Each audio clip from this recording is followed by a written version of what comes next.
Hello friends, आज हम करेंगे features of Indian economy on the eve of independence.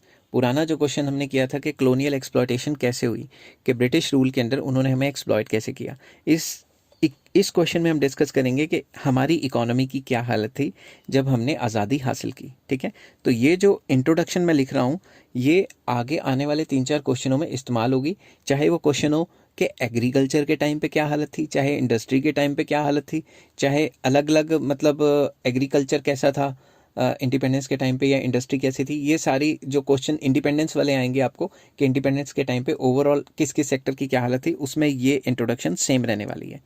तो इंडिया गॉट इंडिपेंडेंस इन 15 अगस्त 1947। सबको पता है कि इस टाइम पे इंडिपेंडेंस आई थी, but the science of British exploitation was so immense that it took decades to recover from economic loss. But जो Britishers ने एक्सप्लॉयटेशन की थी वो इतनी ज़्यादा थी कि हमें कई दशक लग गए, कई डेकेड्स लग गए उससे ओवरकम करने के लिए। Following are some features of Indian economy on the eve of independence. तो कुछ फीचर्स नीचे दिए हुए हैं जो हमें बताते हैं कि इंडियन इकोनॉमी की क्या हालत थी जिस टाइम हमारा मुल्क आज़ाद हुआ। तो सबसे पहला point, stagnant economy. Stagnant economy वो इकोनॉमी होती है जिसमें जीडीपी, ग्रॉस डोमेस्टिक प्रोडक्ट, बहुत कम बढ़ता है या ना के बराबर बढ़ता है। तो इसमें कुछ डाटा है। It is a type of economy which shows little और नो ग्रोथ। या तो लिटिल ग्रोथ होगी जिसका कोई फ़ायदा नहीं है, या नो ग्रोथ इन जीडीपी और नेशनल इनकम। तो थोड़ा डाटा है, बिटवीन 1860 टू 1925 जो हमारा growth rate of per capita income था वो था सिर्फ 0.5%, जो बहुत कम है। ठीक है, एंड 1925 से 50 तक जो हमारा ग्रोथ रेट था, ठीक है, वो कितना था 0.01%, जो कि बहुत लो है। समझ के बाद, ड्यू टू विच पॉवर्टी जो है वो तो होनी होनी है, ये एक नॉर्मल फिनोमिना है, क्योंकि जब मुल्क की तरक्की नहीं कर रहा तो अमीर कैसे होंगे लोग। तो पहला पॉइंट था कि हमारी जो इकॉनमी है वो काफ़ी ज़्यादा स्टेगनेंट थी। स्टेगनेंट मतलब ग्रोथ रेट ही नहीं हो रही थी, ग्रोथ या तो नहीं हो रही थी या बहुत कम हो रही थी। सेकेंड पॉइंट पे चलते हैं, बैकवर्ड इकॉनमी। हमारी इकॉनमी एक तो ग्रोथ नहीं हो रही थी, ऊपर से बहुत ज़्यादा बैकवर्ड थी। इसके अंदर मैंने लिखा है, it is that economy in which per capita income is very low. कोई भी ऐसी इकॉनमी जिसकी पर कैपिटा इनकम लो होती है तो हम उसको बैकवर्ड इकॉनमी कहते हैं। इंडिया में क्या था, इन 1947-48 हमारी पर कैपिटा इनकम थी 230 रुपीज़, जो कि बहुत कम है। ऊपर से अनइक्वल डिस्ट्रीब्यूशन ऑफ इनकम, पता नहीं कई लोगों की तो इतनी भी नहीं होगी। तो people live in poverty without proper food, clothing and shelter. तो लोग बहुत ज़्यादा गरीबी में रहते थे। तो दूसरा पॉइंट है कि हमारी इकॉनमी काफ़ी बैकवर्ड थी। थर्ड पॉइंट आ जाता है agriculture backwardness.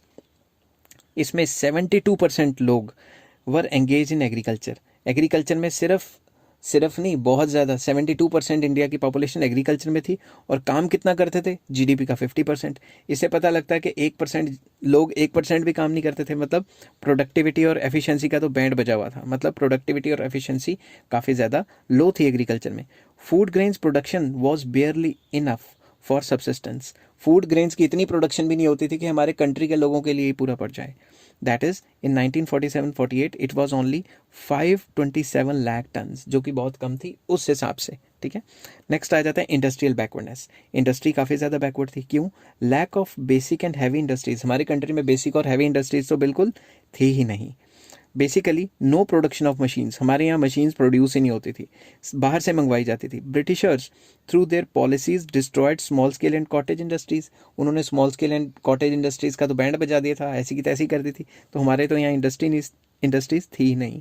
Machines were imported from Britain. सारी मशीनें बाहर से आती थी। Fifth point, rampant poverty. Poverty बहुत ज़्यादा थी, गरीबी बहुत ज़्यादा थी। Most of the population live in poverty, गरीबी में रहते थे। Not even 2 meals a day. मतलब एक ऐसे भी लोग होते थे जिनको 2 वक्त का खाना भी नसीब नहीं होता था। Poverty occur due to destruction of handicraft industry. Poverty इसलिए थी क्योंकि जो ब्रिटिशर्स हैं उन्होंने अपनी जो हमारी हैंडीक्राफ्ट इंडस्ट्रीज थी उनको सिस्टमेटिक तरीके से तबाह कर दिया। और जब तबाह कर दिया तो बहुत ज़्यादा लोगों को जॉब लॉसेस हो गए। ठीक है, तो मैंने लिखा है कि poverty occur due to destruction of handicraft industries by Britishers which led to unemployment of masses. इसकी वजह से जो मासेस थे वो अनएम्प्लॉयड हो गए। नेक्स्ट आ जाता है पुअर इंफ्रास्ट्रक्चर। तो Britishers paid no attention to infrastructure development. उन्होंने सिर्फ वही इंफ्रास्ट्रक्चर डेवलप किया जिसकी वजह से उनका एडमिनिस्ट्रेशन अच्छा चले और इंडिया पे वो कंट्रोल और ज़्यादा तगड़ा कर सकें। उन्होंने ऐसा कोई काम नहीं किया जिससे इंफ्रास्ट्रक्चर ओवरऑल बेहतर हो। तो अब मैंने थोड़ा इंफ्रास्ट्रक्चर की डेफिनेशन से लिखी है, मीनिंग इंफ्रास्ट्रक्चर क्या होता है, all such sports systems which help social and economic development of a country. इसमें सारे वो सपोर्ट सिस्टम आ जाते हैं जो हमारे कंट्री की सोशली, सामाजिक तौर पे और इकोनॉमिकली, आर्थिक तौर पे डेवलपमेंट करते हैं। इसमें दो टाइप ऑफ इंफ्रास्ट्रक्चर हैं। सबसे पहला सोशल इंफ्रास्ट्रक्चर, जिसमें स्कूल, कॉलेजेस, हॉस्पिटल्स वगैरह आ जाते हैं क्योंकि वो सोसाइटी को अपलिफ्ट करते हैं। और दूसरा आ जाता है इकोनॉमिक इंफ्रास्ट्रक्चर, जिसमें रोड, ट्रांसपोर्ट, कम्युनिकेशन, बिजली, ये सारी चीज़ें इकोनॉमी को अपलिफ्ट करती हैं। तो इंफ्रास्ट्रक्चर तो बहुत ज़्यादा ख़राब था, ये तो पता ही है सबको।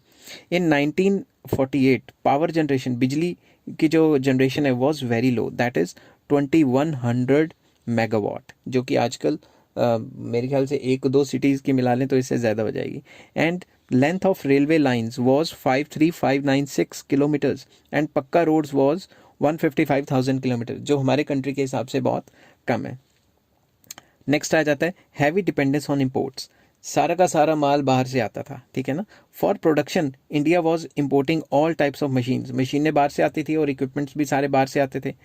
There was import of arms also for defence needs, defence के लिए भी बाहर से सारा सामान आता तो सब कुछ ही ज़्यादातर हम इम्पोर्ट ही करते थे। तो नेक्स्ट पॉइंट आ जाता है लिमिटेड अर्बनाइजेशन। हमारे यहाँ लोग शहरों में तो रहते नहीं थे, पिंडों में लोग रहते थे, विलेजेस में रहते थे। On the eve of independence, most of the population live in rural life, rural areas या rural life जीती थी। In 1948, 14% of the people live in urban area। सिर्फ 14% लोग ही शहरों में रहते थे, बाकी 86% lived in villages।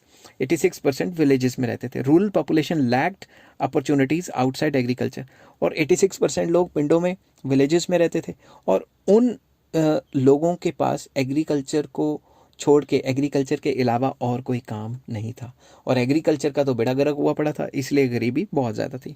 नेक्स्ट आ जाता है सेमी फ्यूडल इकोनॉमी। तो Indian economy was a mixture of feudal economy and capitalist economy. तो फ्यूडल लैंडलॉर्ड्स होते थे, ज़मींदारी सिस्टम था, उन्होंने बहुत ऐसी की तैसी की है, जो पॉइंट मैं पीछे डिस्कस कर चुका हूँ।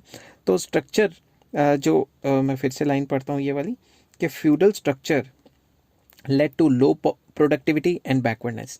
तो फ्यूडल स्ट्रक्चर मतलब जो ज़मींदारी सिस्टम था, इसके वजह से प्रोडक्टिविटी काफ़ी ज़्यादा लो थी और हमारा एग्रीकल्चर भी काफ़ी ज़्यादा बैकवर्ड हो गया था। नेक्स्ट है कॉलोनियल इकोनॉमी। तो कॉलोनियल इकोनॉमी में फिर से वही बातें, exploitation for the benefit of exploitation of Indian economy for the benefit of British economy. तो वो क्या करते थे, हमारी इकोनॉमी को एक्सप्लॉयट करते थे ताकि अपनी कंट्री की इकोनॉमी को अच्छा कर सकें। यहाँ से सारा का सारा सोना, रिसोर्सेज, रॉ मटेरियल सब लूट के ले जाते थे। तो बेसिकली उन्होंने क्या किया, destroyed domestic industries by imposing heavy taxes. जो लोकल इंडस्ट्रीज थी वो हैवी टैक्सेस लगा के ख़त्म कर दी। India was a source of cheap raw material. यहाँ से सारा का सारा रॉ मटेरियल अपने कंट्री की इंडस्ट्रीज़ के लिए ले जाते थे और एक्सप्लॉयटेशन चलती थी। And third, atrocities on Indian artisans. भाई एक तो उनकी जॉब भी छीन ली, ऊपर से उन पे एट्रोसिटीज़ भी करते थे और डबल ट्रिपल टैक्स भी ले लेते थे। तो ये तो एट्रोसिटीज़ बहुत ज़्यादा थी। तो ये हालत थी इंडियन इकोनॉमी की on the eve of independence. I hope आपको समझ आई होगी। तो please like, share and subscribe. ये एक एक वर्ड मैंने अपने हाथ से लिखा है, इसको आप एज इट इज़ नोट्स बना सकते हैं या पेपर में भी लिख सकते हैं। तो प्लीज़ लाइक कीजिए और मेरी मेहनत को ज़ाया होने से बचाएं। Take care.